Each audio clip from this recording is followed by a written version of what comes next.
Hello friends, welcome back to my YouTube channel. ఈ రోజు వీడియోలో నేను ఎగ్ కీమా కర్రీ చేసి చూపెట్టబోతున్నాను. ఎలా తయారు చేయాలో చూడండి.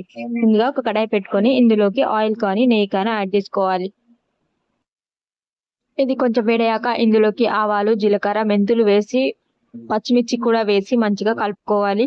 పచ్చిమిర్చి కొంచెం వేగాక ఇందులోకి ఆనియన్స్ యాడ్ చేసుకోవాలి.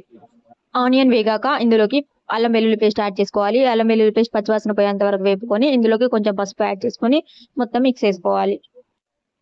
ఇందులోకి సన్నగా కట్ చేసి పెట్టుకున్న టమాటాలను యాడ్ చేసుకోవాలి. టమాటాలు ఇలా ఎర్రగా పండి ఉండాలి, అప్పుడు మనకి కర్రీ టేస్ట్ బాగుంటుంది. 3 టమాటాలు తీసుకున్నాను నేను, పెద్దవి. చిన్నవైతే 4 తీసుకోవచ్చు. మూత పెట్టుకొని మంచిగా ఉడకనివ్వాలి. నేను తక్కువ క్వాంటిటీలో కర్రీ చేస్తున్నాను కాబట్టి 2 ఎగ్స్ తీసుకున్నాను. 3 అయినా తీసుకోవచ్చు. చూడండి, ఎగ్స్ ఇలా బాయిల్ చేసుకొని పీలోల్చుకోవాలి. పొట్టు తీసుకున్న ఎగ్స్ ని పక్కన పెట్టుకోవాలి. ఇప్పుడు మూత తీసి చూసుకొని టమాటా మొత్తం మంచిగా ఇలా స్పూన్ తోటి మెతుక్కోవాలి.